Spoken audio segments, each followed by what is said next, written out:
Hi everyone. Today I want to introduce you to the use of radiofrequency energy in the treatment of chronic pain. This is a radiofrequency energy generator, the kind that you would find in most offices. The way this works is a needle that looks somewhat like this is placed next to a target nerve. We establish the proximity of that needle to the nerve using X-ray guidance, or more commonly in my practice, ultrasound guidance. We confirm the proximity of the needle to the nerve using this stimulation setting. If the needle is close to the nerve, the individual should feel sensation in the distribution of that nerve using low voltage. Once that's established, we have a choice of two different kinds of treatment. The first is called thermal radiofrequency, and the second is pulsed radiofrequency.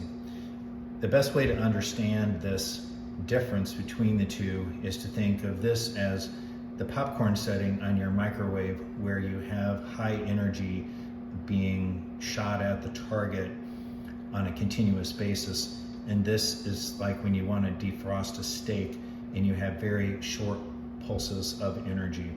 The difference is the thermal radiofrequency setting causes this needle tip to heat up to somewhere between 80 to 90 degrees centigrade. That's not Fahrenheit, that's centigrade, so that's close to 180 to 190 degrees Fahrenheit. That literally causes cooking of the nerve.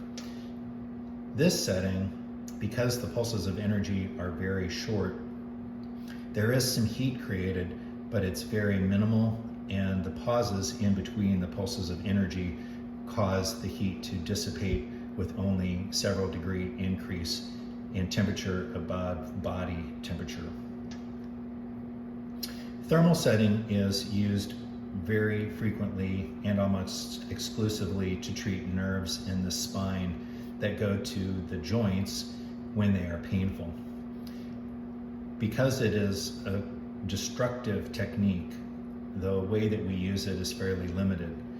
The pulsed radiofrequency setting, on the other hand, is highly versatile because it can be used not only on sensory nerves, but also on nerves that can contain or transmit messages to control muscle contraction. So that means it can be used virtually anywhere in the body, and I have used it widely. In the United States, we don't hear about pulsed radiofrequency very often because it's not paid for by third-party payers. However, in institutions where those kinds of things don't matter, like the US military and Veterans Administration's hospitals, pulsed radiofrequency is used fairly commonly.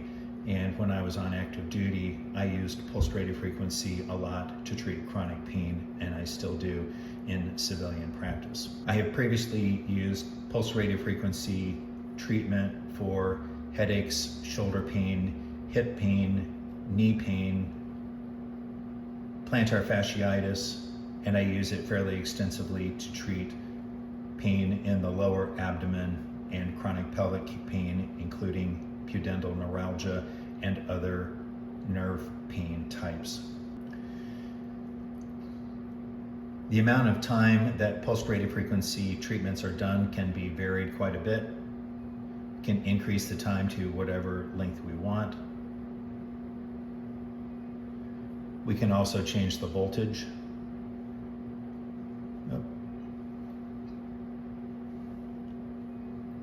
And we can change how long that pulse of energy occurs and how many times per second that occurs.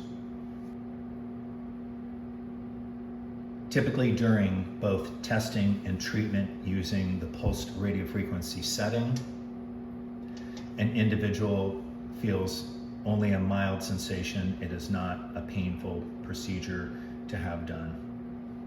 I hope that you found this information about the use of radiofrequency energy treatments for chronic pain to be helpful.